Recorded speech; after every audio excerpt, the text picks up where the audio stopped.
เป็นงามและเอื้อนอันนี้แกอยู่เย็นเป็นชุกแต่มีแต่เงินแต่ทองหลังใดเข้ามาเด้อให้เบิ่งแยงเอาเพิ่นเฮ็ดเพิ่นสร้างให้เด้อน้องเด้อสาธุมาเฮาก็ได้เด้อปลูกทั้งประตูก่อนมาให้อยู่เย็นเป็นชุกแกอยู่ดีมีแฮงนี่แหละเด้อตู่เด้อเอาให้กดนี้ดีกดเข้าเด้อตู่เด้อกะ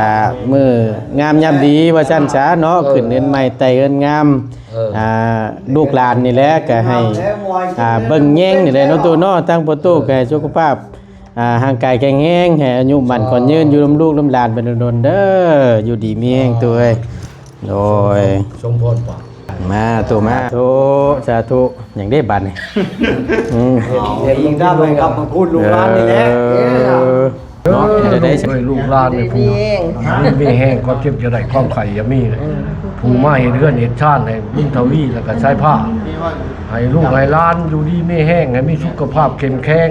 ขึ้นเงินได้เงินขึ้นค่ำได้ค่ำได้แต่นี่ต่อไปเด้อให้มีเงินลำไปด้วยแล้วเบิ่งไปเท่าเลยได้เขาว่าไปเท่าเน่แล้วเลือดไป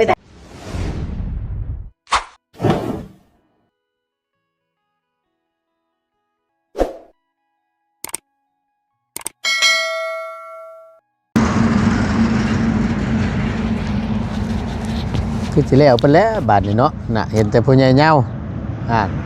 เฮ็ดจังได๋บาดเข้าห้องน้ำแต่บ่เข้าห้องน้ำนะโอ้ยกลัวดิน้ำมีบ่เข้าเนาะโอ้ยสงสัยบ่มีน้ำจักดอกเบิ่งคักแล้วมีน้ำบ่ยันบ่มีน้ำอยู่นี่ไปซูมนี่โยเรื่องเพ้อได้สองเอาพอดีมื้อนี้ก็เป็นอีกมื้อนึงพี่น้องคือทางบ้านน้องบุญทวีหรือว่าเฮือนน้องบุญทวีน้องชายผ้าเพิ่นนี่ก็ขึ้นเฮือนใหม่ว่าซั่นซะผู้ใดทั้งบ่ต้นก็ได้ผ่านมาทางนี้เตรียมสิขึ้นพระลานแล้วก็ได้แวะเข้ามาแสดงความยินดีกับน้องเพิ่นก่อนเนาะเอาก่อนอื่นพี่น้องเอ้ยกราบสบายดีและสวัสดีเด้อพี่น้องสบายดีกันเบิดทุกคู่ทุกคนบ่ว่าสิอยู่ในและก็ต่างประเทศก็ยินดีต้อนรับเข้าสู่ช่องประธานป้อง Channel คือเก่าเนาะมานำกันกับเบาได้มื้อนี้ก็ได้พี่น้องขึ้นมาพ่อกันอยู่ระหว่างทางนี่แหละพอดีมาสิเข้าว่าเจ้าก็ได้พอดีให้เมียขับรถจักรตามมาแล้วก็ป้ารถจักรรถไถไว้ป้ารถไถไว้อยู่พุ่นแล้วก็ป้ากันซ่อนรถจักรมากับเมียเอากลับมานำกันพี่น้องเอ้ยก็สงสัยจนแล้วเบิดแล้วบ่จักล็อกด้วยเนาะจักรยานน่ะยันแล้วบ่แล้วตามเบิ่ง 9 โมง 10 โมงมาแสดงความยินดีน้ำน้องเพิ่นพี่น้องเอ้ยทั้งบ่ต้นก็เว้าแล้วก็เว้าอีกก่อนงบเฮ็ดเทือนน้องเพิ่นนี่ก็บ่มีจักกีบจักบาทใดๆที่ร่วมสมทบใส่กับน้องเพิ่นเฮ็ดเทือนเฮ็ดชานในครั้งนี้เนาะขอโทษขออภัยนำหลายๆพี่น้องเอ้ยทั้งบ่ต้นก็สิไปผูกคอต่อแขนเอานั่นแหละเนาะมาแสดงความยินดีนำก็ถือว่าประสบผลสำเร็จอีกหลังนึงว่าจันทร์ทางทีมงานเฮาเนาะได้สดซอยไปได้หามแล้วโอ้ผูกคอต่อแขนเรียบร้อยแล้วเนาะเป็นอะไรรถถีบมันน่ะฮะแน่นแล้วสิกล้าขี่อยู่บ่ละบาดนี่โอ้บ่กล้านั่งล็อกละเบาก็ได้วันนี้ยังนั่งได้บ่มาพี่ละเบาสิถามนี่มานี่ละเบาสิถามแล้วละบ่อันเพิ่นสูตรทำพิธีอย่างแล้วเรียบร้อยแล้วคนมาหลายบ่ครับได้อยู่สบายดีพี่น้องนี่ถือว่าไก่ตัวนั้นได้ต้มแล้วบ่ต้มแล้วเห็ดไก่ขวัญบ่ฮะไก่ไม่มีโซโต้ไก่ตัวนึงเบิดแล้วต้มไก่นะยังอยู่บ่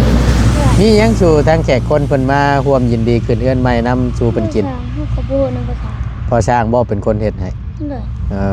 ก็ถือว่าอันทั้งประตูแล้วพี่น้องเอ้ยแม่นบ่ลูกล่ะทั้งประตูเจ้าเนาะ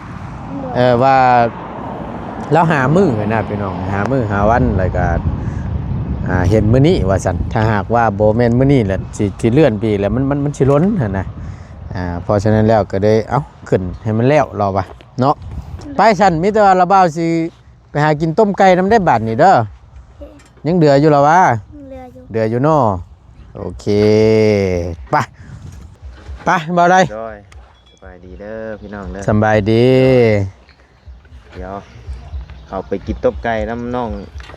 สายฟ้า สายฟ้าไปแล้วยังเดือลายอยู่บ่ ได้ ฮะแมนเบิดเด้อบ่ ยังพอได้อยู่แล้ววะ พอได้อยู่แต่ว่าบ่ได้กินยังบ่ได้กินข้าวเช้าเลยนี่ เขากินละ ระบ่าวล่างท้องมาไว้ได้มื้อนี้น่ะยังบ่ทันได้กินหยังเลยกะว่าสิมากินต้มไก่น้ำน้องสายฟ้าคักๆว่ะ เขาว่าเขาแต่อีกเขาแต่เขาเหมือนเห็นจะได้แต่ที่ มีไผอะไรมาเด้อ ตอนนี้เมื่อเบิดเลยล่ะ บ่อันทีมงาน YouTube ที่เพิ่นมาถ่าย ให้ไปใช้คนเดียวบัวแก้วก็จังหน่อยยังบ่ทันเห็นหน้า อืม เอาพอดีได้อสักคือสิยังเดือเป็นโตอยู่ดอกไก่มาตูนเด้อ ยังได้อยู่ ยังได้อยู่ดอกเนาะ อืม ก็มักขามันนอกไปนะ ไปเจียวเครื่องในมันยังอยู่เหรอวะนี่ เอาประตูมักใจอะ มักไตมันละวาวน่ะมักกึนมันนั่น เขาก็บ่นำบ่ถามเด้อ โอเคไปสันไป โดย ไปบ่ไรไป มีแต่ว่าเข้าไปผูกคอต่อแขนร่วมยินดีกับน้องเพิ่นพุ่นแหละอยู่ในพุ่นแหละเนาะ เพิ่น ให้ระเบ้าขึ้นเจ้าสิปันได้อยู่บ่60 โลพุ่นได้ระเบ้าก็ได้โอ้ยยันขาดอีกนะนะมึงเนี่ยมัดไว้อีกซื่อ บ่ขาดเสียใจอยู่ เชื่อใจเฮาโลด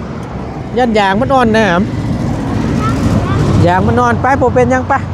เจ้าขี่ผู้เดียวเจ้ารถโอเคไปมายินดีน้ำน้องเพิ่นก่อนพี่น้องเอ้ยเนาะก็ถือว่ามืองามย่ำดีแล้ว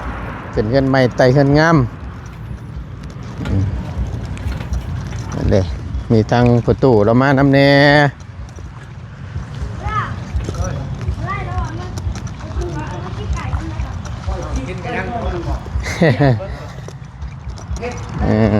ก็ถือว่าแล้วเรียบร้อยแล้วพี่น้องเอ้ยเนาะก็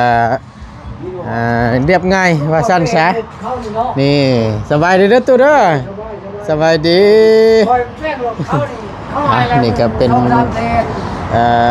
ยอดกล้วยยอดอ้อยยอดย่อเนาะใบคูนใบย่อว่าสั้นซะโดยเนาะตัวเนาะโดยถ้าสบายดีพญายาวสุดล่อริมเหมือนนี่เนาะครับ เพิ่นข้ามคู่แล้วลูกให้ล้านเลย มีพาเข่ามียัง โดย เตรียมอยู่ไก่กาหน้าพุ่งกัน เนาะ มันน้อยนะเห็ดพอเป็นวิธีเพิ่น แหนเป็นแล้วเนาะ แม่นเห็นมาแล้ว แมนความแมนความ พอเท่าว่าสิมาเฮ็ดให้เฮาก็ดีใจหั่นนะ เขาเป็นคนเฒ่าแล้วเขามาเห็นให้ลูกให้ล้านเนี่ยเขาได้มืองามยามดีเขาจะเยื่อนไปอีก11คำแล้วมันมาถึงวันคาน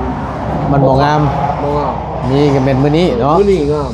ตะกี้ว่าจะเอามือคำหนึ่งมันถึงวันเช้าก็บ่ขาด วันนี้จังเรือนมากจนฮอดวันพุธ เอาก็ดีแล้วเนาะทั้งประตูมาเฮ็ดให้ลูกให้หลานมืองามยามดีมือจบมืองามก็ขึ้นให้เอา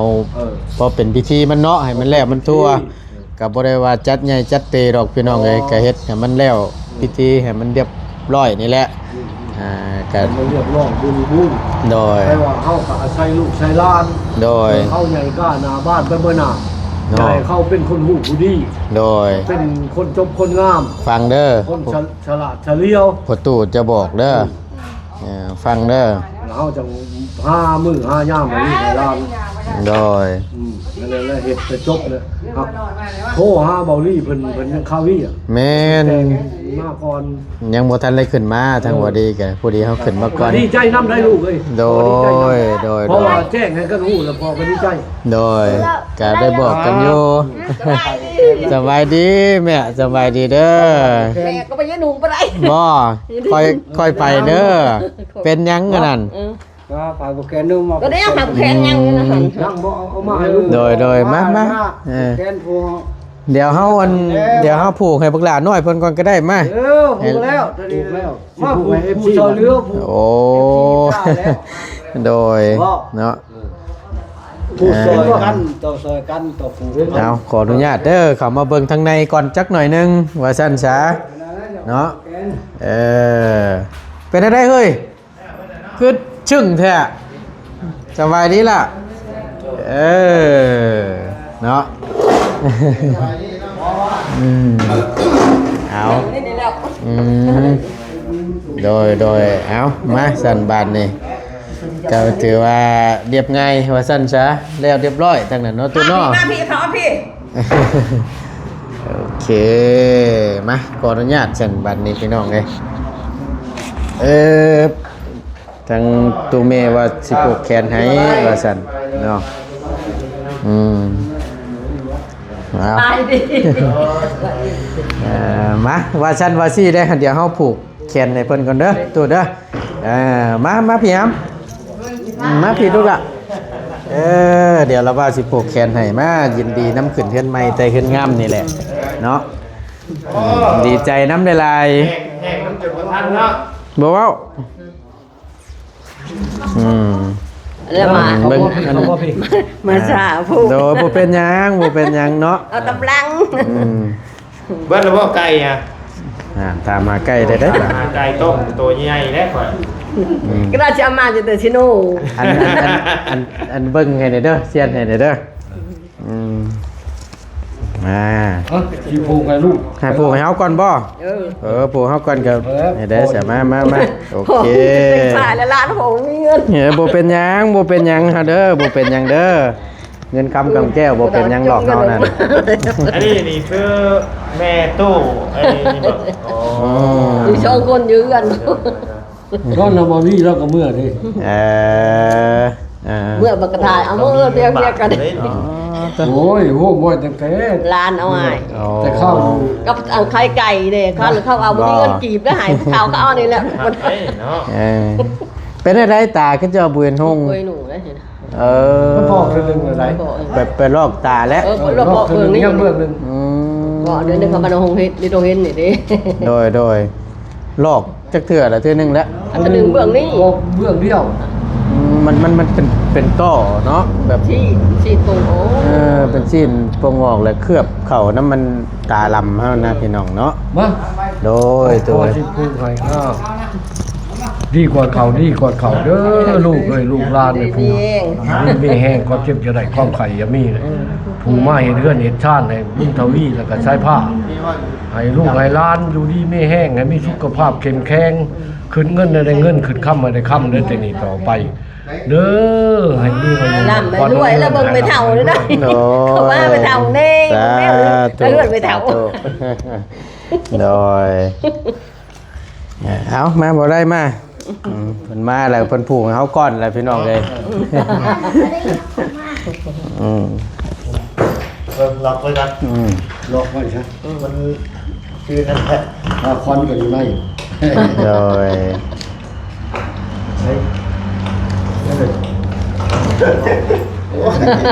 นี่แล้วบ่ได้เฮือนบ่มีเฮือนใหม่นี่มันฮะบ่สิพูดให้ดีกว่าเขาเด้อเด้อไข่เขาควันนอนเด้อลูกเอ้ยเป็นชายลิงมาสางมาชาเลื่อนชาติให้ลูกให้หลานนี่อายุหนอนควันยืนความเจ็บจะได้ความไข่จะมีให้ลงคุ้มคำตั้มคุ้มเงินได้เต็มต่อไปให้ลูกหลานร่ำรวยอยู่ดีมีแห้งมีสุขภาพแข็งแรงสาธุแหละเนาะถูกเมียแล้วพ่อเอามาอ่อนจังแล้วลูกหลานเห็นอันนี้ก็ลูกหลานเอาให้โดยผู้เฒ่าเลยจะไปเองได้ดีกว่าเขาจับมั้มเขาควันวันนอนมาขึ้นเรือนใหม่ใช้ยาดีให้ลูกให้หลานน้องชายผ้าแล้วก็น้องบุญทวีให้ลูกมีลูกหลานผูกเป็นชายบุญไม่เรือนเด็ดชาติให้มีสุขภาพเข้มแข็งแต่นี่ต่อไปขึ้นเงินได้เงินขึ้นค่ำได้ค่ำเด้อนอนรับได้เงินหมื่นนอนตื่นได้เงินแสน ให้ลูกหลานอยู่ดีมีแห้งให้ลูกหลานร่ำรวยไปเมื่อหน้าให้อยู่ดีมีแห้งความเจ็บจะได้ความไข่มีเอาได้ สาธุสาธุ เลย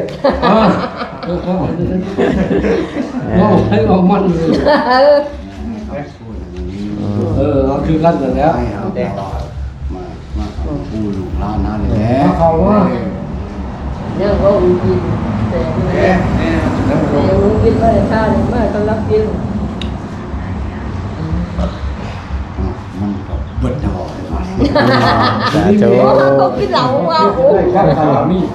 ว่าทางว่า บ่ได้ว่าซอยเรือกันบ่อะไรอะไรไปน้องนะ น้ำเบิ่งแน่นะ มาบ่อะไรนี่พี่ช่างเป็นการเกณฑ์fitเลย เบาตาบ่ได้มาบ่เบาตาบ่เห็น มาจันสิมาสวยๆนั่นแหละตัวเองเพิ่นก็สิมาอยู่ดอก มาเด้อ จับดูล่ะ ไปตำส่งเอามาง่ายขึ้นมาครับ กำลูกร้านหน่อยได้ไอ้อันนี้มัน นี่ เนี่ย ก่อนเข้าเด้อไอ้อะไร เอา อยู่ดีมีแห้งไม่สุขภาพแข็งแรงความเจ็บจะได้ความไข่ ให้ง่วงกูเอาดังมาเฮ็ดพูดเป็นยักง่วงบ่ถึกเป้าหมายบ่ไล่ก็ได้เลยบ่ถึกเราเอา เดือดช้ำผมไม่เอ่ย เอาไปเอาไล่เอ้ยให้คนดีอยู่กับเต่าคนเจ้ามาโฮมได้แล้วได้กันที่ได้คนเจ้าได้แล้วขอให้กับคนเขาอีกเด้อบ่ได้บ่ได้ ทีมงาน บ่ ที่ นี่ เขา โดย ผมใช้ ได้เบิดกูคน นอนรับมาได้มื้อ ตลอดเบาเตี้ยนเบาลี่ตลอดลุ่มมาก มาผ่านมา แต่คันชูงว่า ให้เจ้าดีเกิดพลังให้เจ้าหังสมมิตรเงินบาท ไม่เรื่องชาติ มันมีเวลาเอาฟันให้พ่อเห็นเพื่อนอยู่ในเด้อจ้า สาธุสาธุ ลูกหลานอยู่ดีมีแห้ง โดยเนาะ ให้บ่ตุ้มประธานป้อง โดย นี่ว่า บ่เป็นหยังเด้อพ่อเด้อบ่เป็นหยังเด้อฝ่ายผู้แคนได้ซื้อกับพ่อเฮานั่นมีคำอวยพรหนูใช้นี่แหละ เป็นยังพอเต็มใจนะ ยกหัวหน้าเงินไปแดง บ่เป็นหยังได้ โอ้ยโบราณ ผู้สาวบนบ้านทำงาน ผู้ชายเนี่ยไปซื้ ได้ อ แต่ไข่ไก่ อยู่โบราณบัวสมบัติจำเมืองเขาได้มาแหละเขาต้องอันนั้นนะกินแหน่ทานน้ำเลยพอเอ้ย ทำมาเพื่อว่ากินเนทานน้ำ กันเฮาบ่สวยกันไปกะบ่ได้ได้มาย้อนไว้หนึ่งมากะย้อน FC ได้บ่ โอ้ยเรื่องมันเลย คัน FC บ่มานำคอยเปิดโตเกินใจผ้านี่ เห็นบ่ชา จะได้ช่างห้องบ้าเอาของมานั่ง คอยนี่อายุ72ปีแล้วคอยบ่เคยเห็นจ้าเคยคลองใส่เรือ แต่ข้าวจักรพรรดิแห้งไก่มีแต่มากินน้ำเมา บ่แม่นว่าแกหน้าบ่พอมันว่าเอามาเปิดตูนมาเว้าลายใหญ่นางจะจิต อา ตรวจ ยุ รถครับ 72ปีฮะ ให้ ก็ ก็ เห็น ดีให้ก็ดี ฮะก็เห็นปีกายปีชุน เนาะเจ้าไปหน้าที่การงานเจ้าก็ให้ชูจะได้ก็ให้ช่วยกันตลอดไปคือพอเฒ่านี่แหละไปบ่ได้ลูกบ่ได้ไปบ่เป็นก็ให้ชุเจ้านี่แหละไปช่วยมันยืนเอา สาธุสาธุเนาะเอาก็พอดีแล้วบาดนี้มาเฮาก็สิได้ผูกคอต่อแขนให้ทั้งน้องๆเพิ่นก่อนเนาะ มาอยู่เรียงกันก็ได้มา อยู่ยังกันครับ มาพี่สุกลับมา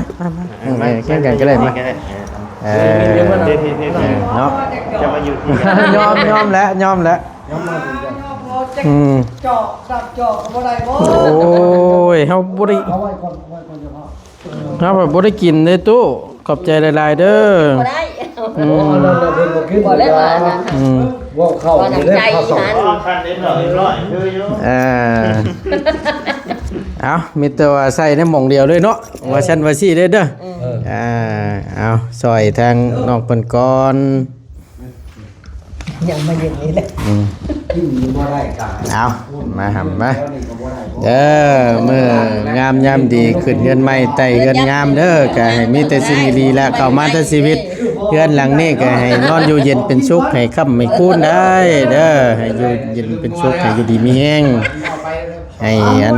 หักแพงเบิ่งแย่งเอาเด้อเฮือนชานเด้อเพิ่นเฮ็ดเพิ่นสร้างเพิ่นสาให้เลยเด้อ เอาตัวใหม่นะ เอาสาธุ นี่เดือนช้ำใหม่ช้ำขับนี่ มาตั้งปู่ให้มา คนเคยเห็น เอาให้คนดีให้คนดีกดเข้า ได้ ดี ก็ กด เย็น เข้า ลง เด้อ กำลังเจอก็ได้ มื้อนี้ก็เป็นมื้องามยามดีขึ้นเงินใหม่ไต่เงินงามแล้วเอื้อนอันนี้แกอยู่เย็นเป็นสุขแต่มีแต่เงินแต่ทอง หลังใดเข้ามาเด้อให้เบิ่งแยงเอาเพิ่นเฮ็ดเพิ่นสร้างให้เด้อน้องเด้อสาธุมาบ้านนี้มีแต่พายผูกแขนได้เฮาก็ได้เด้อผูกทั้งประตูก่อนมาให้อยู่เย็นเป็นชุกก็อยู่ดีมีแฮงนี่แหละเด้อตู่เด้อเอาให้กดนี้ให้กดนี้ดีกดเข้าดีกดเข้าเด้อตู่เด้อกะมืองามยามดีว่าซั่นซะเนาะขึ้นเดือนใหม่ไต่เอิ้นงามลูกหลานนี่แหละก็ให้เบิ่งแยงนี่แหละเนาะตู่เนาะทั้งประตูก็ให้สุขภาพห่างกายแข็งแรงให้อายุมั่นขวัญยืนอยู่ลำลูกลำหลานเป็นโดนเด้ออยู่ดีมีแรงตัวเอ้ยโดย สมพรปะ มาตัวมาบัดนี้เอาให้คนนี้ดีกดเข้าดีกดเข้าเด้อกะมาเฮ็ดขึ้นเดือนใหม่ไต่เอิ้นงามน้ำลูกน้ำหลานกะให้เบิ่งแยงนี่แหละตัวไอ้บาดนี่เนาะให้อยู่ดีมีแห้งทั้งแม่ตู้ก็ได้ก็ขอให้สุขภาพร่างกายแข็งแรงพญาติในตนในโตก็ให้ไปแล้วเนาะให้มีแต่สิ่งดีเข้ามาชีวิตเด้อสาธุสาธุอย่างได้บัดนี่ เดี๋ยวยิงได้ไปครับมาพูดลูกร้านนี่แหละ เนาะให้ได้ฉันเฮา พูดนี่แหละจ้ะ ขออนุญาตบัดคำเลยสันเด้อเนาะโดยว่าสั้นว่าสิเด้อเอาเนาะกะเด้อให้คำให้คุณเด้อเพื่อนหลังนี้เนาะเอากินน้ำบ่ได้ขอโทษขอไปเรื่องหลายๆ เปลี่ยนจมือเหรอ เปลี่ยนจะมือเลย เปลี่ยนใจแล้วเว้ยข้าวปลาเปลี่ยนใจเย็นดิ้นเย็นนะ เปลี่ยนเจ้าเมืองเลยเพิ่น เบิ่งถูกตั้งภาษาเฮาก่อน ช่างเป็นเลย โดยเนาะโอ้บ่ได้เพิ่นนี่ก็บ่แล้วเด้ โอ้เดี๋ยวไหนหมดที่นี่แหละ สาธุสาธุ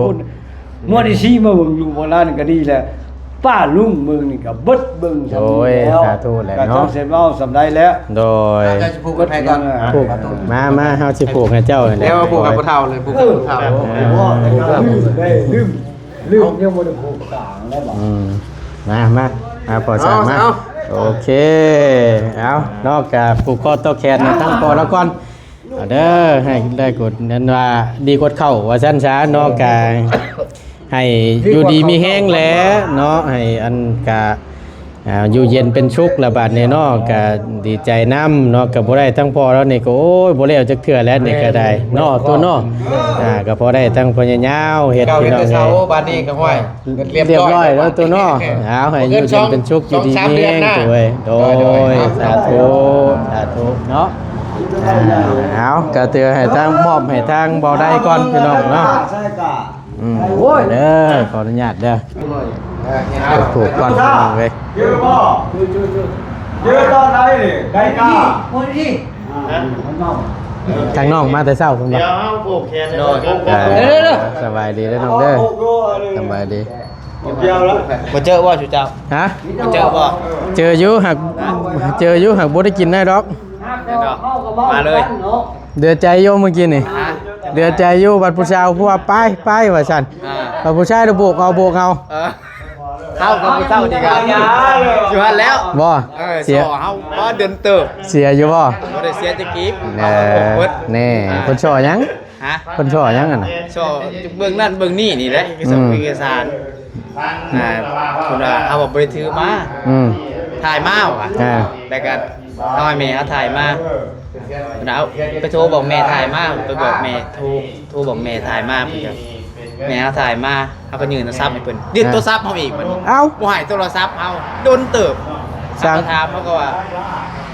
คือเฮ็ด ได้น้อยว่าเฮากับพาวเด้อว่าเฮาสิพาไปขึ้นเรือน้องๆเพิ่น เอาไปซอยเรือเพิ่นแบบเพิ่นก็บ่ปากมันก็พาไปไสครับ เพิ่นว่าให้ได้ โอ้ แล้วติดโทรศัพท์เอายืน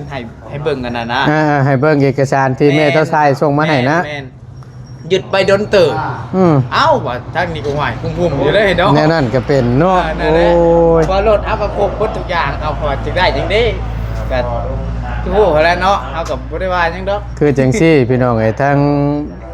เจ้าหน้าที่เพิ่นว่าซั่นซะตรวจอยู่ทางขึ้นมาก่อนสิฮอดตลาดดงเห็นน่ะอยู่ร้านนั่นแหละก็เพิ่นก็ปฏิบัติตามหน้าที่เพิ่นคือว่านั่นแหละตรวจเอกสารรถนะแต่ว่าทั้งน้องเพิ่นขึ้นมาเมื่อเช้านี่ก็คือน้องเพิ่นเล่าหั่นแหละพี่น้อง แต่ว่าถ้าง่ายขึ้นมาก็ จงใจอ้ายเพิ่นผู้หนึงสิจำไม่ได้อยู่แนมมีเอกสารอยู่บ่เพิ่นว่ามีว่ะอีกผู้หนึงนั่นแหละแกเกิดกำลังน่าสิ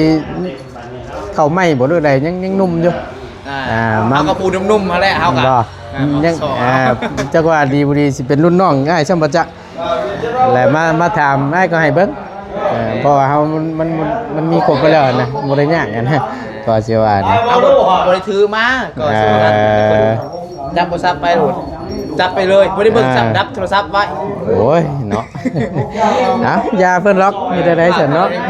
เฮาทั้งนี้เป้าขึ้นมาขึ้นเดือนใหม่น้องเพิ่นนำแน่ เกือบบ่ทันเลยมื้อเช้า แต่ง่ายก็ขึ้นมาเอาพอดีว่าออกมาเช้าแหละไปส่งลูกชายแล้วก็เพื่อเล่นขึ้นมาทางง่ายก็มันเลยอันบ่ทันจักกะยามันมาน้ำหลังมาช้าดีกว่าบ่เลยมาเนาะ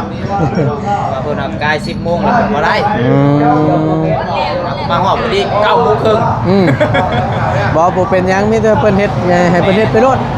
ทำพิธีพิธีเพิ่นให้มันแล้วโลด เพิ่นบ่ถาม เอามายินดีกำลังก็ได้นะเสียวมีแต่เพิ่นผูกก่อนเนาะเดี๋ยวผูกก็ต่อแขนแล้วให้มันแล้วทั่วก่อนถือว่าได้ที่แล้วแต่ละคนก็ได้ บ่ตีหรอกตัวนี้เนาะไปบ้านนี้ทั้งบ่ต้นก็จะได้ก็ล่ำลาก่อนพี่น้องเอ้ยจบคลิปปิดคลิปก่อนเด้อพี่น้องเด้อขอบคุณหลายๆเนาะมื้อนี้ก็เป็นมื้องามยามดีถือว่าแล้วชุดชิ้นแล้วขึ้นเงินใหม่แต่เฮือนงามเนาะดีอกดีใจน้ำน้องเพิ่นหลายๆเนาะเอาจังใดก็ขอบคุณเนาะทางผู้ใหญ่ใจดีเบิดทุกท่านเด้อพี่น้องเด้อที่เพิ่นได้ชดได้ช่วยมาถึงแม้ว่าบ่เป็นทางช่องทางบ่ตูนก็ดีพี่น้องเอ้ยก็แนะนำตั้งหน้าเป็นตัวแทนว่าซั่นซะเนาะขอบคุณแทนหมู่คู่ว่าซั่นซะเนาะก็ขอให้อยู่ดีมีแห้งอย่าเจ็บอย่าจนร่ำรวยสุขกายสบายใจเด้อเนาะขอให้มีแต่สิ่งดีๆเข้ามาในชีวิตปีใหม่สิฮอดแล้วเนาะสาธุนำหลายๆเด้อเนาะไปสันจำได้คลิปนี้บ่ตูนลาแล้วพบเจอกันคลิปหน้าสบายดีเด้อพี่น้องเด้อ